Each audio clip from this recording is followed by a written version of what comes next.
Okay. Yeah, the love and belonging. Clearly, in our current life, and this was like in 2000 that I was going through this very radical, mentally diagnosably ill time in my life. There was no threat to my food. There was no bear chasing me. I did not have anything clear danger anywhere. It did not make sense to me why I was having massive feelings of terror and panic when I ate food in particular. No understanding for why. So it is a biological response. When you say I have anxiety, you are saying I am in fight or flight, and it's turned up quite a bit versus turned down. Stress, anxiety, fight or flight. And it's more than just fight or flight. So let's go through this quickly. What is it that triggers these things? There it is. Physiological needs. So these are obvious, right? Evolutionary wise, this is obvious. If you could not feed yourself or your family, you would be obsessed with how to get food, how to portion it, how to keep it, how to get more, right? And we'll go into those details later. Environmental needs. So your environment is kind of a big deal. Do you have safety from the elements? Do you have tools? We talked about this kind of at the last part of our last lecture. Tools are huge. We're talking self-defense, the ability to hunt, to forage, right? Our home is a tool, protects us. Our bed is a tool, allows us to sleep better. So environmental safety also includes your healthcare, the ability for you to get help when you're sick, of course, also includes the love and belonging, right? But having the ibuprofen or Tylenol when you have a fever comes in real handy. Getting access to antibiotics, if you have strep throat, can save your life. Strep throat is nothing to mess with. So love and belonging is where the majority of everybody here has an issue. It is, am I worthy? Can I prove myself to my community, my country, my family, to myself, right? So, and really when it's proving your worth to yourself, that is still loving belonging. Many people think, oh, I won't feel good enough until I check a box, check a box, check a box. You're basically holding your love and worthiness hostage, meaning you're not letting yourself fulfill this need until you have a condition, right? So you will experience symptoms of fight or flight on some degree until you accomplish those things. But the problem is that is a contingent belonging. It's contingent. Do you know what that means? Anybody know what that means? That when your love and belonging is contingent on something. And something else. 100%. It depends on something. So it's really not true love and belonging. It's not true sense of community. It's conditional. I have to meet these demands to be seen as worthy enough to be loved and included. So it's really not you that is worthy of love and inclusion. It's the demands that are worthy of love and inclusion. Does that make sense? It is the contingency that you're actually worshiping. Not yourself, not that I'm asking you to worship yourself, but you're seeking a resolution to your survival based on rules and regulations set to you by your community, by your culture, by your country, by your parents. And oftentimes it's mostly by the media at this point, because most of you grew up watching social media. So you're looking at what is the contingency of my population, of my group, of my cohort, of my friends,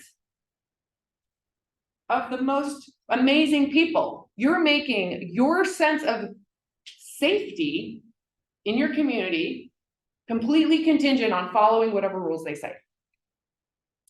And evolutionary wise, doesn't that make sense? it would make sense to me, right? Being part of a community, you would want to fit in. You would want to be seen as valuable or part of that community. And oftentimes communities compete and they will say, we're better than the other communities. That's why you need to stay with us. So there was a theory around why this is so impactful to our psyche. Competition between communities. If you felt that your survival would be higher elsewhere, you would leave. Leaving that community means you're probably going to take your family and your resources. So wouldn't it make sense for you to want to convince the people of the community to stay? It would make sense for everybody in that community for there to be loyalty. How many of you are experiencing this in your life right now? Friends, groups, loyalty. How many of you have school pride? That's community, right? Religious pride, community. A lot of these aspects of us as humans are directly, specifically related to this. What is, like when you think about self-esteem, this is really connected intensely to love and belonging. Why do you guys think? Let's talk about it. Why is esteem and confidence connected to love and belonging? Anybody? Maybe when you have high esteem and you are not so much, or you don't have to get acceptance of other people. Yes and no. That's a great answer and the right answer. Let me see if I can help you. Esteem or anybody else want to add to that? They're both very linked to self-worth, perception of like self-worth. Right. Is it self-worth or is it community worth? I feel like even love and belonging like ties into self-worth, because like if you don't feel like you belong, you lose that sense of self as well. And I feel like it might be the same way with esteem and confidence. Yes. Well, you're connecting the dots between identity and this. Who you think you are is probably connected to love and belonging and what gives you value. I was a student athlete. I immediately had friends. I was an exceptional athlete. I immediately got attention from my think of the parents growing up, all the things, right? So I had a sense of self with, I'm an athlete, right? And that has a lot to do with love and belonging.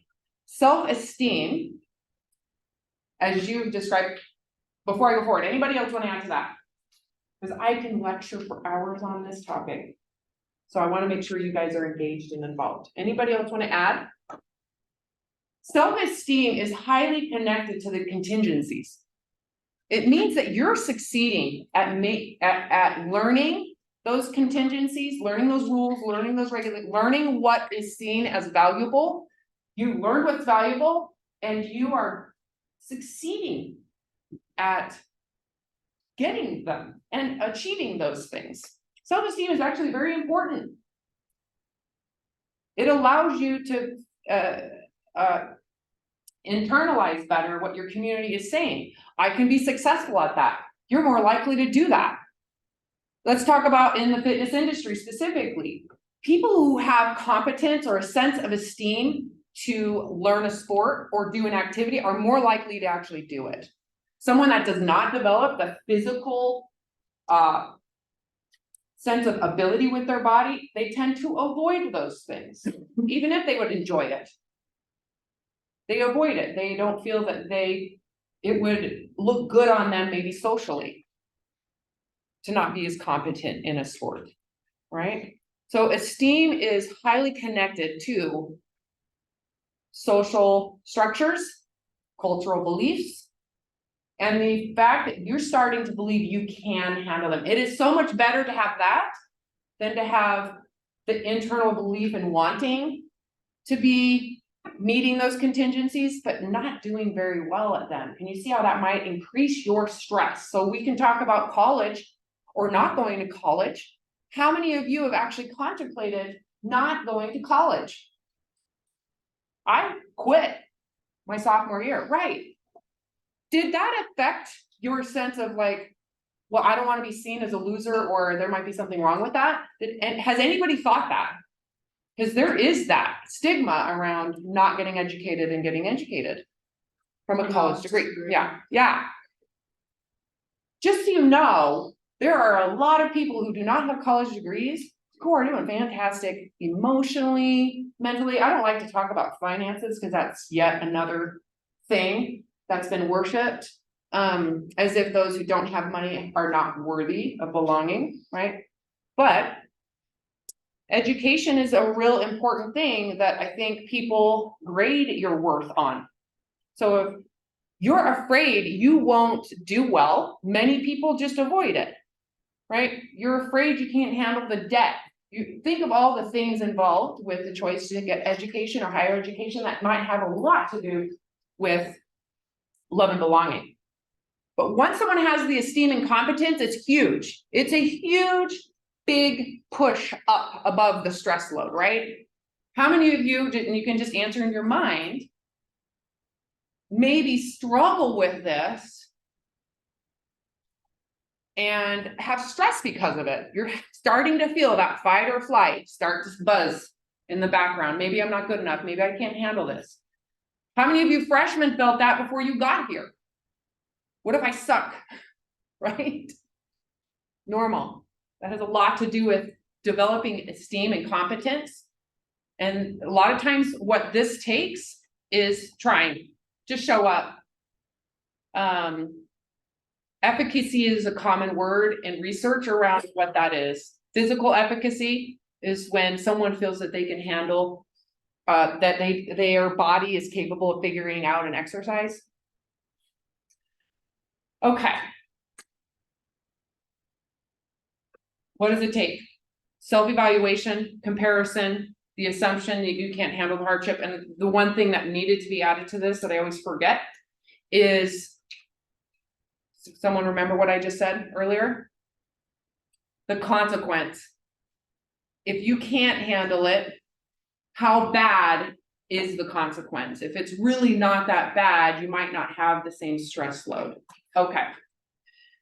So fight or flight is primarily triggered in the brain. I mean, it's in the brain. It can be triggered from the outside in. So for example, high intensity exercise, we're talking 85% or more of your VO2 max, or extremely heavy weight training can stimulate from the muscles to the brain a fight or flight response. It's highly beneficial.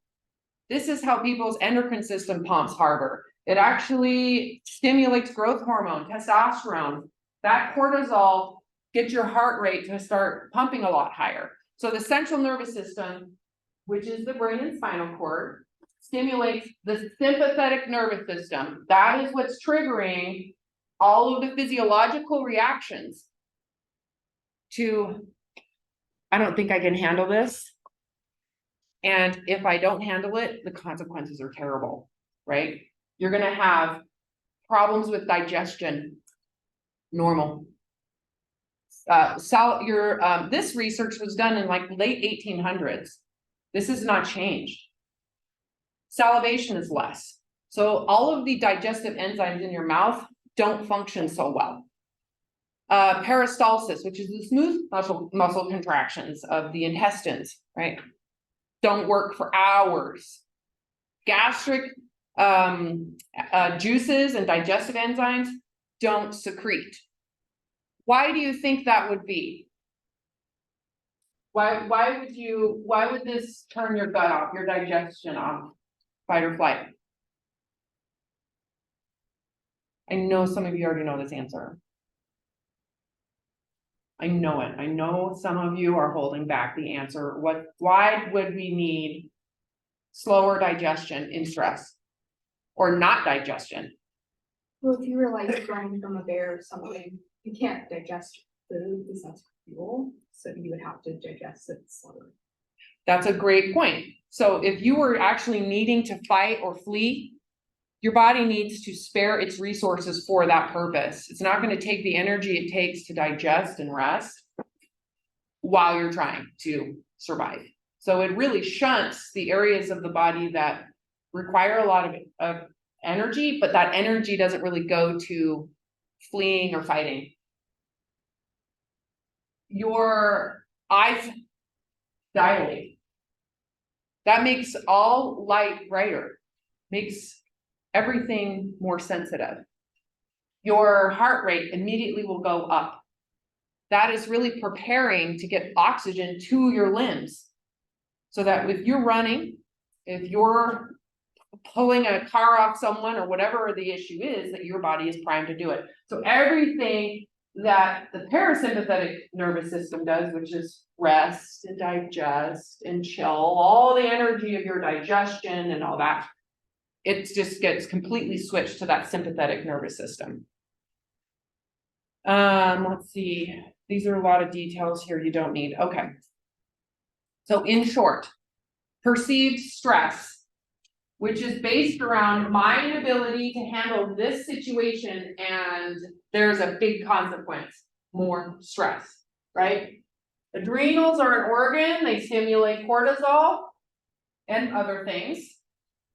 This stimulates insulin and the release of sugar from your liver. Glycogen storage gets converted to sugar. Insulin actually gets inhibited. So this is inhibited, it's turned down. Insulin, I don't know if you guys know this, but insulin takes the sugar and delivers it, right? So we don't want that. We want your muscles to use that glucose. So insulin is dropped, sugar goes up to feed those. That's basically fight or flight right here. So not only do you have terrible digestion when under stress, but you're what they call emotionally diabetic. At least they called it that 100 years ago. So your body looks like it has higher blood sugar without having to eat. Any questions about that? So essentially it feels like, and we're gonna go like you're gonna die. Your whole body is primed to do something, as if it needs to escape. And I would say on a grade, a lot of you feel that, right? You're stressed, you're feeling it, you're feeling short-tempered, low patience, irritability, agitation.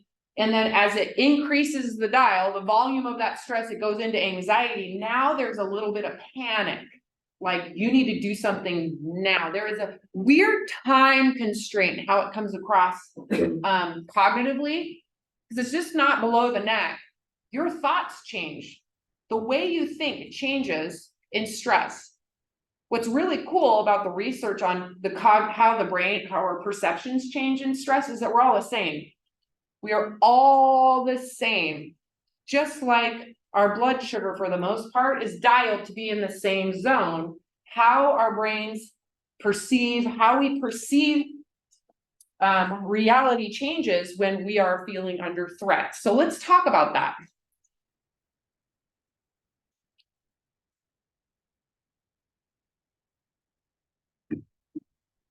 There's more than just, let's say, freeze or fight and flight, right? We also know that there is a freeze response. Paralysis. How many of you under stress are just stop? Can't talk, can't think, can't move. Paralysis. That would be freeze. This is also can come across in our modern day life as procrastination. Anybody procrastinating here? Right. That can be you're stressed out. You don't know what to do, so you do nothing. You'll do other things, right? That's somewhat associated to that. Some people flop, freeze, they go limp, they cover. That's, to me, this is very similar to flight. This is hiding, trying to get out of the situation and remove yourself from sight. Fawn is when you're begging. You're begging. Think of this maybe, okay, so a great way to recognize this one is in a relationship that you've become highly dependent on. a relationship where your belonging is attached to. And this person's like, this isn't working for me. I need, let's be done. If this person you've attached your belonging to, that's a contingency, right? So your love and belonging, this person holds your love and belonging and survival, and they want to leave, you might be impelled to call them all the time. Please, please, please, please, please, please. I will do anything. I'll change everything. I'll do everything you say. That's fun. And that's a typical response if you feel that the source of your love and belonging has been removed. Again, that's dependency. That's the problem with needing it attached to other people versus your own sense of self. And then there's the flight. Distracting, perfectionists, that's also a way to flee. That's like, I'm gonna get ahead of it. Perfectionism is, if I work harder, I can avoid this. Again, this isn't all bad. All of these function in a highly beneficial way, but over the long period of time, it's really a huge source of suffering. Any questions about those or any comments? Anybody have any experience with any of this?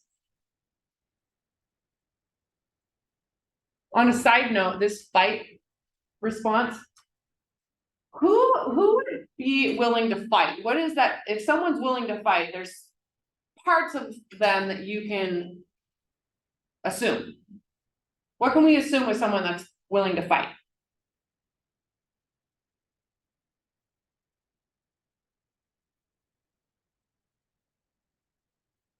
They're strong. I don't know. Strong where? In what? Oh my. In what way? They're angry. Yes. That's a good, yeah. What else can we assume about someone willing to fight? Sorry, I have to miss. But I would say the love and belonging is stronger because of the. Yes, they have higher levels of esteem, right? They're willing to fight. When they're doing that assessment of me against this threat, paired with the consequence, they're willing to do something about it. Even if in some cases, so for example, I think I can do this, so I'm going, let's go. Or this consequence is so big that even if I don't feel competent, I'm fighting because the loss would be too great, right? Now, this does not define everybody, but this is typical. Someone who is on the fight side tends to be somewhat and can be inflated. And I will go into more detail on this because this is kind of judgy, I think. And when it's just by showing this without anything else. Because I'm willing to fight for some things. I don't think fighting is always wrong. And it doesn't mean that you're self-righteous or you have a sense of supremacy, right? But this is common. Okay.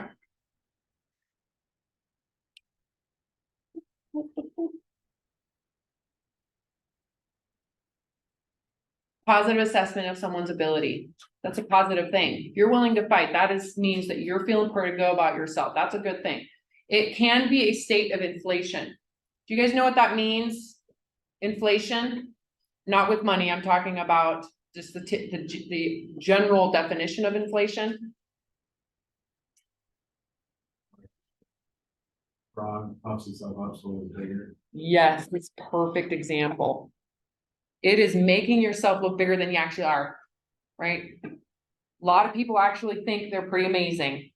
And that's a great thing, but reality and kind of that inflation, you have to know the difference. Know when there's an inflation, when it's appropriate to inflate yourself, and when it's actually lying, right? So in general, if we talk about inner relationships, we're not talking about you and a bear, right? You can inflate yourself with your bear gun or your gun with your bear spray, but we're talking about human to human interaction. Inflation is presenting yourself to be bigger, better than you actually are. What would be the point of that? In terms of relating to people? Yes, intimidating for what? I think you will be more valuable to other people. Better than them? Yes, yeah, it has a lot to do with establishing a hierarchy. It would benefit you to inflate yourself if you're trying to prove yourself. Trying to position yourself in a hierarchy of like value. Like if I'm more valuable than others, I'm more likely to not be kicked out. I'm more likely to be included, right? So it would benefit someone who doesn't have maybe the sense of capacity to handle exclusion to inflate themselves to be bigger and better than they are. So it's an exaggeration of the truth. It's lying. Very good for competition and war.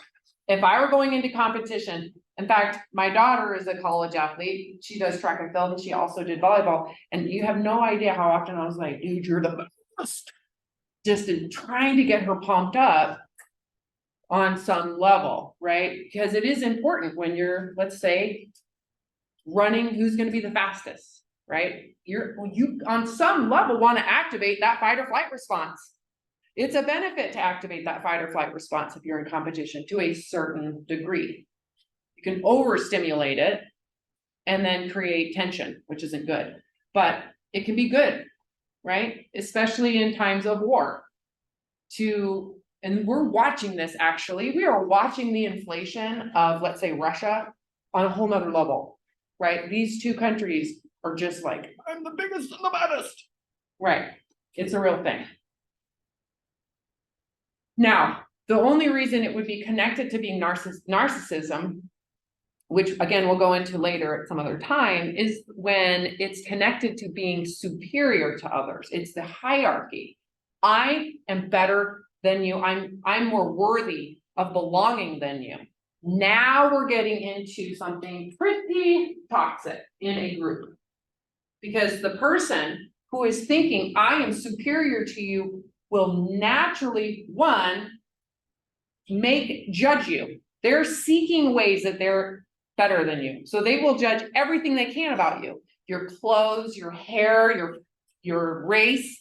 They will judge your religion. They'll judge your age. They'll judge your everything. What shoes you're wearing, what clothes you're wearing, what country you're from, where you were born. They'll do anything and everything they can to position them as being superior to you innately in terms of belonging and love. Because are they secure in their love and belonging? If someone's doing that, are they secure? It's the opposite. They are radically insecure and they're trying to inflate themselves and kind of, you could say, fight for position when they might not need it. Anybody have experienced this before, being randomly judged by someone for something probably menial? Anybody want to describe it? Anybody? I'll do one. When I was like in middle school, my mom bought me like rip off like Converse, and this girl like in front of us like Converse and really pointing out, "Are you?" Yes, that's a perfect example. Like, I don't care, but, like, That happens it's gonna happen for the rest of your life, just so you know. People don't get emotionally come out of junior high for a lot, most everybody. How many of you have had that experience? Something so dumb as your freaking shoes aren't the correct brand, right? That is a position. She's positioning. Anybody else have an experience other than being judged for your clothes? I was parallel parking the other day, and that's not really my strong suit, but there was like this group of people on a balcony and they just kept like making fun of me as I was trying to parallel park. For their own entertainment? Yeah. Sorry, that's okay. That's so mean, rude. So rude. That is, I'm sorry. It's okay. It was funny. After I got it down, it was fine, but in the moment I was thinking, That's pressure to perform, especially in Boise. How many of you from Boise and went to Boise High? Okay, if you did not go to school at Boise High, you're probably sucky at parking, but people who had to park at Boise High or downtown, parallel parking is the only way you can park in the north end. Period. And actually it's like I just parallel parked on University Drive I'm so much better than you at parallel parking. See, that's an example of being narcissistic, right? I am better than you. Done. You can't come to my party. But it's more than that. I'm generalizing right now. Okay. To fight your confident. Let me see. I don't remember making this one. This is kind of cute. There. Okay, so fight response can come across as like having tools, right? So if you don't feel confident to handle something, can I get a tool? It can come across like this. Clutching onto stuff. So again, you might have an underlying trigger that is severe. It's probably social belonging and your sense of inclusion and that you're worthy. And that is more radically insecure, chances are you might try to find a way to feel better about it. And they found that these, like when there's shame, for example, the experience of shame is an emotion that is basically saying you are defined permanently as worthless. Shame is highly connected to stigma, that it is well known in the group that people who are like this are bad, right? Stigmatized. So shame and stigma are highly connected to a way to try to cope, right? Addiction, exercise addiction is a big one. You're fighting. That's a form of fighting.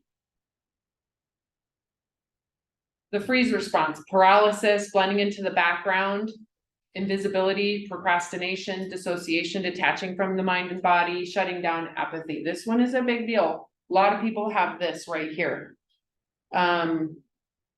Avoidance, I know for me, I just started avoiding when I was in my really intense fight or flight.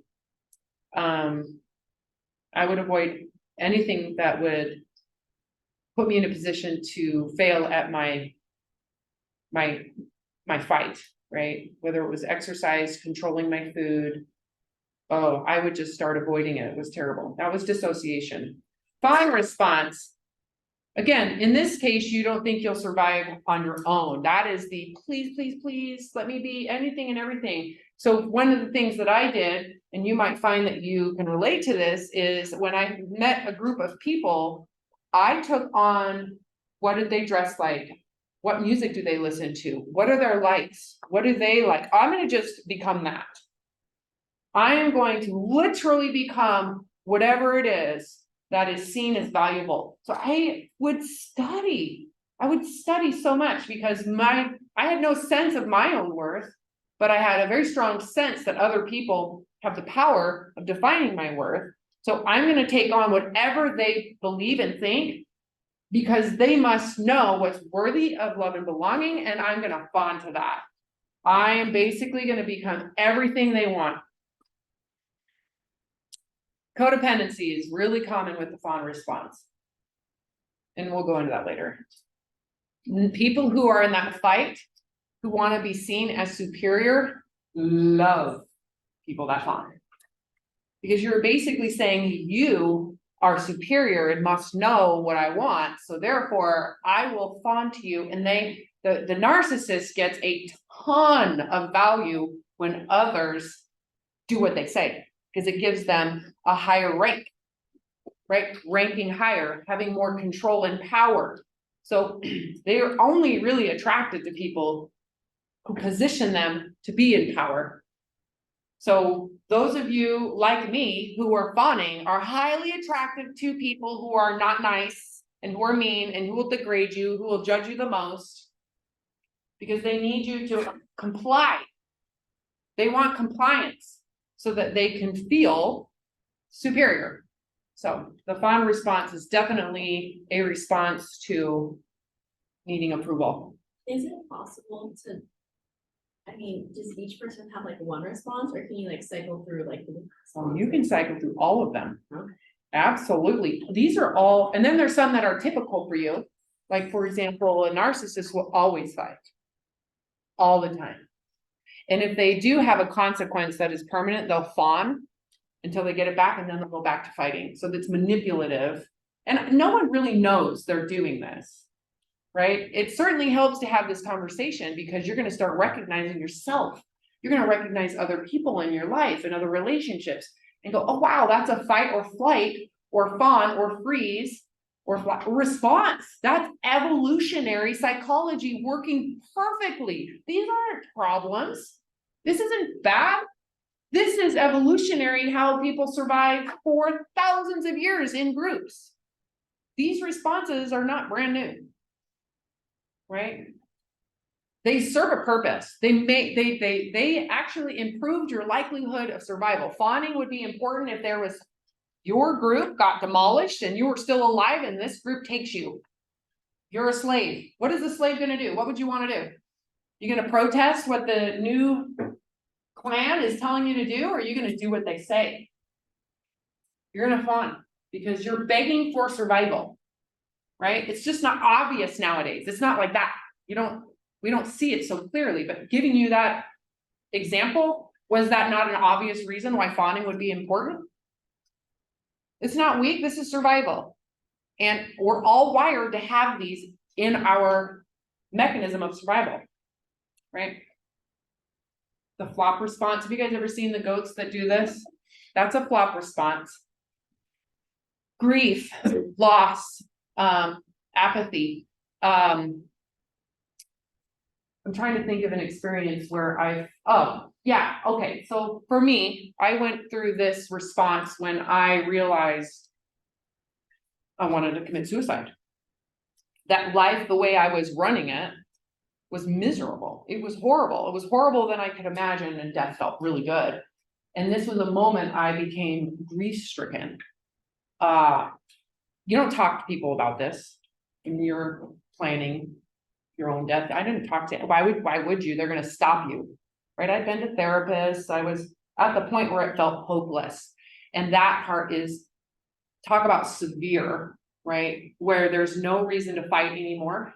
I'm done with my clutching onto exercise, dieting, measuring myself, monitoring my body, checking my heart rate to make sure it stays below, resting below 60, making sure my exercise heart rate stays above 80. I mean, it was nuts. And so I let go of all of those, think of it like armor. I let go of all of my tools. I was left with just a coat, right? And at some point in this, you just sit there. You don't feel that there is any reason. So often the flop response is a response of there's no point. Okay, here you go. And then, but there's a difference. In this flop response is poor me. Poor me, this sucks. Poor me, my life's shitty. Poor me, I'm losing again. And again, when we talk about flopping, for many people, when they get to that point of, oh, I suck, I failed, I might as well quit, it usually comes with this judgment around, that means I am permanently an unworthy human being. I am permanently worthless. There's no point, right? That is common with this and common in depression because your fighting is getting tired. So face response, this is something that we didn't talk about in that. This is important. And we're going to go more into this after this lecture. Why this would be so important. When you see this picture, and you're going to see this picture again, put yourself here. How would this feel? Hair raising, the possibilities, right? The possibilities of what could happen. To do this by choice would take courage, right? That's what courage is. Courage requires that you face something that you know you're not capable of.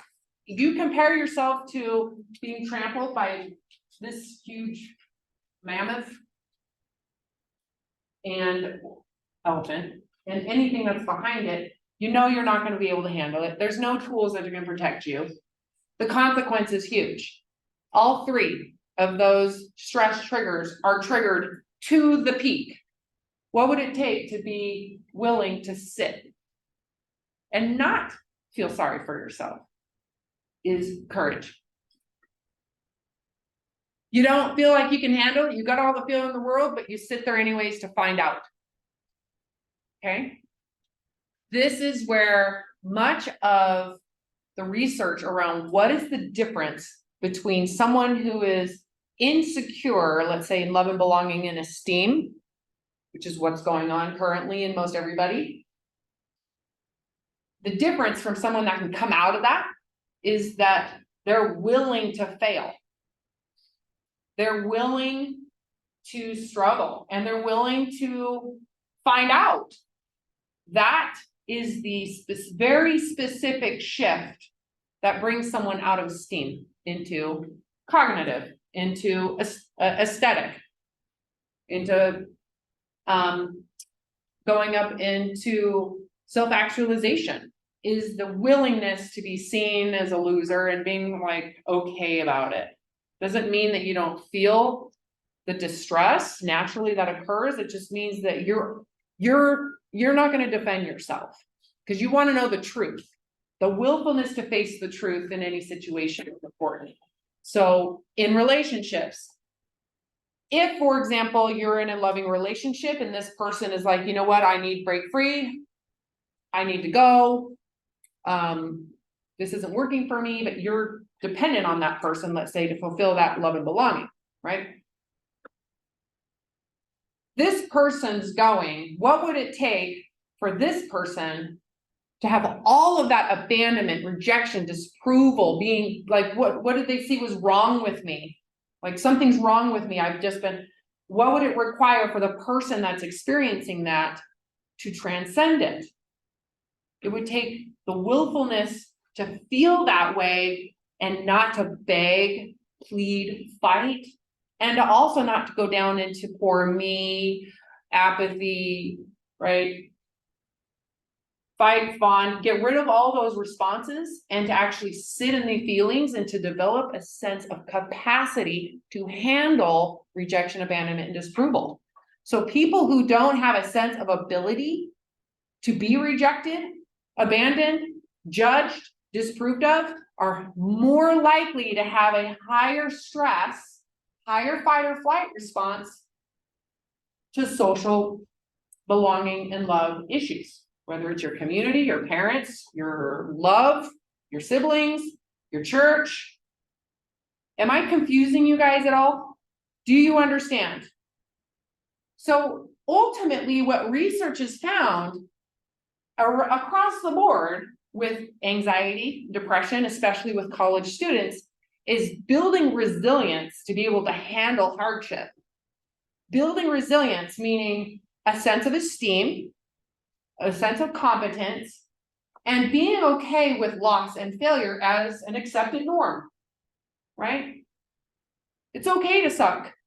It's okay to try hard at something and not be good enough, and to not get accepted, and to not be the best, right? It's really detaching from that, fawning to this narcissistic maybe culture we live in, no longer fawning to it, and still being okay the fact that someone's gonna judge your freaking fake Converse. Right?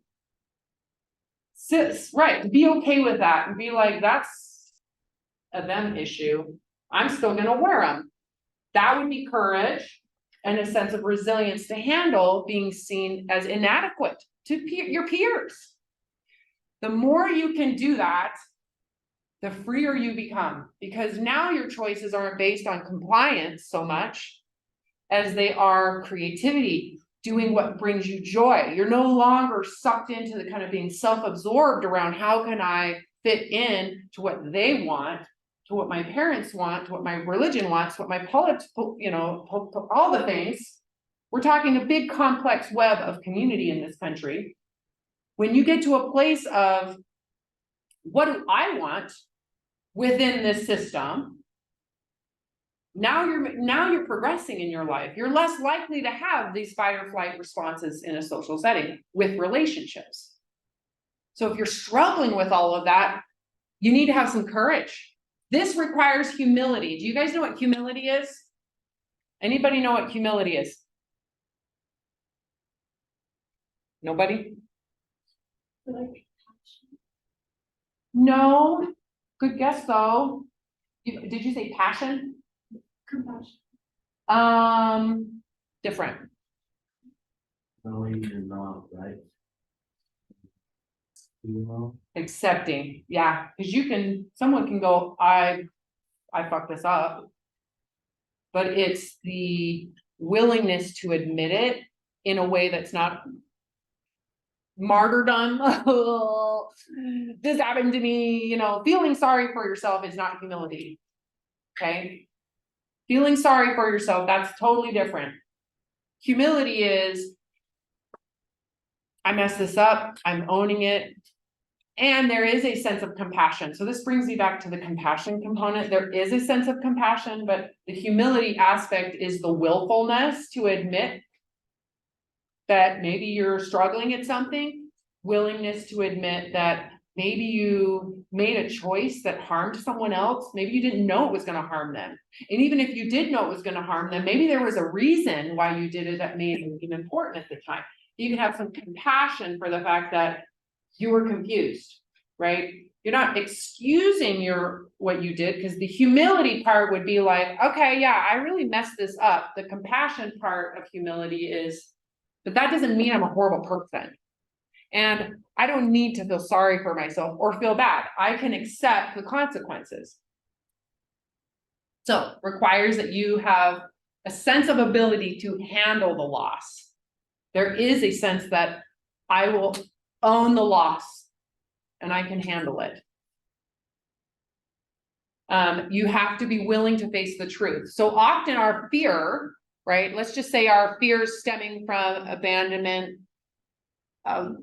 feeling insecure in our love and belonging, and our inclusion into our whatever community is. Our fears are going to tell us, try to jump to conclusions around, well, if this happens, that's going to happen. Like something catastrophic can happen. So like for me, my mind was telling me that if I didn't maintain my figure, my body fat percentage, my leanness, my fitness, that I would be seen as worthless to my peers. And ultimately underneath that was, because I am such a failure at the religion I was raised at, my family will think I'm a horrible person. So there were kind of layers of abandonment and rejection that I was terrified of. Because I thought that if my family found out that I was not the fittest in the family, that I would be seen as the black sheep loser who couldn't handle all the rules, which was true, actually. That was the truth. I didn't want to experience the truth of their consequence of that. So all of my issues with an eating disorder and obsessiveness and alcoholism too that went into that was because I didn't want to face the truth. But the moment I was willing to admit I'm not doing well in this situation, the humility and courage to say, I'm going to let it all go and I got to let my family know and I'm done. That willingness to allow them to have a reaction to it was the first time I'd ever faced the truth of what their response would be. And it wasn't anywhere close to what my mind was telling me. I was willing to commit suicide over that shit. They didn't even know, right? That I was struggling. I assumed they would abandon me. They didn't. They didn't, right? So the unwillingness to face the truth, if you fail, if you can't finish college, if your significant other's cheating on you, right? If you're not willing to face the truth, you're going to be stuck with coping problems, hiding, fighting, fawning, flopping to the ground in your self-pity, right? So be aware, like if you're struggling with a coping mechanism in your life, avoiding things, again, drug abuse or addiction or anything like that, check what's underneath it. What are you avoiding? What are you afraid of? and if you were willing to face that fear as a truth, like this, would you need to cope anymore if you found out the truth? Am I confusing you guys? If you're afraid that if you don't, let's say, get all A's, that you won't get into medical school. What happens if you don't get all A's? What would your fear tell you? You're not gonna get into medical school. Well, what if you don't get all A's? What's the truth? You'd have to not get all A's to find out. You'd have to do the best you can, right? Do the best you can without suffering too much, and find out if you do the best you can. That doesn't include a mental illness, because many people suffer with mental health problems going to medical school. In fact, a lot of the research is for medical students. If you're not willing to find out your truth, then you get to suffer, right? Again, it's not black and white where that zone is. So you need to face the truth and accept the truth, and you have to have a willingness to surrender. So the willingness to surrender would be, for me, taking off all of the armor, setting all of those fight tools, all of my ways of hiding, my flight tools, refusing to flop, meaning I'm not going to feel sorry for myself, because feeling sorry for myself just means I'm going to pick up my freaking armor and my shields again. So I'm done with my fight, flight, fawn, freeze, etc. And I'm going to face the truth. I'm surrendering. I'd rather die. Hopefully you guys don't get to that point ever. But surrendering has its benefits.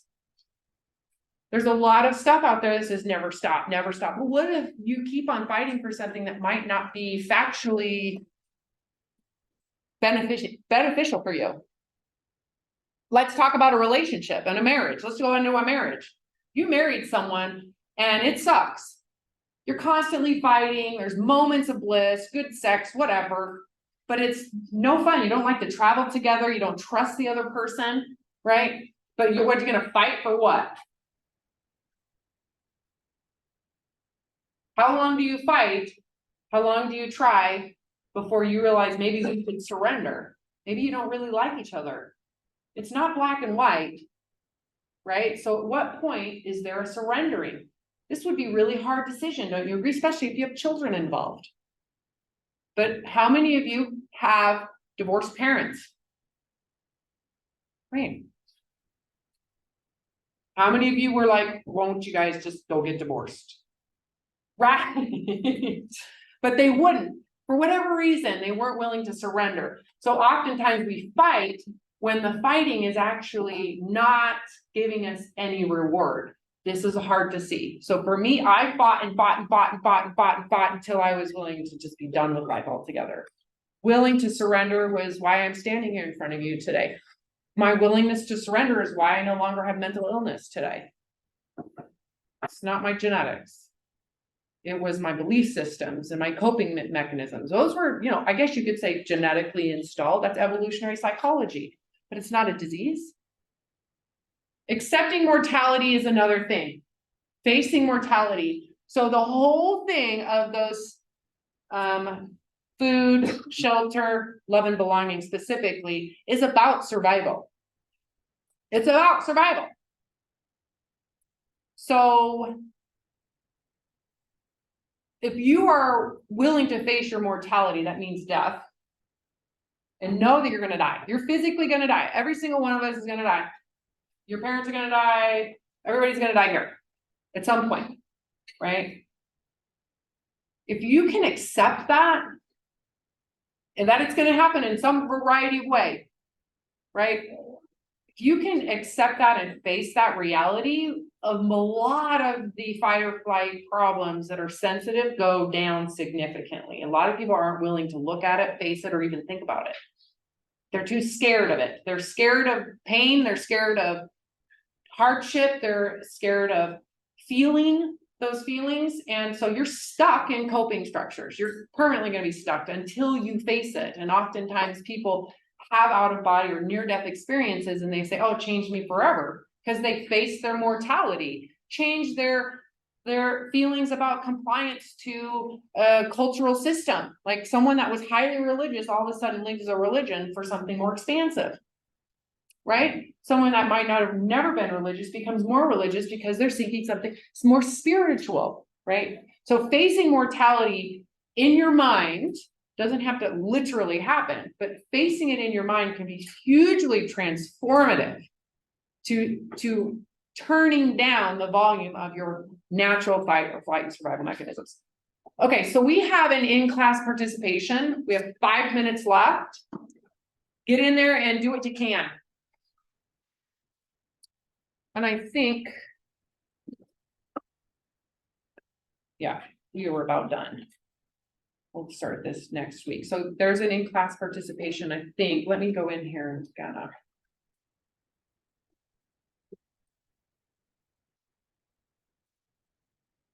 I don't want you guys to have to take this as homework, so get it done in here if you can.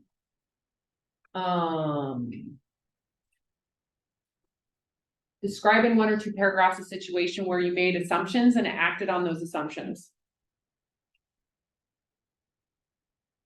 We're gonna go more into why we have this question on Monday. But do your best.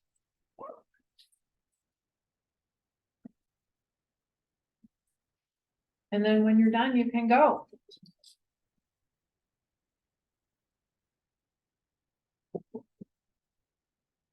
Did everybody turn this in? I know this says it's due at midnight, don't wait.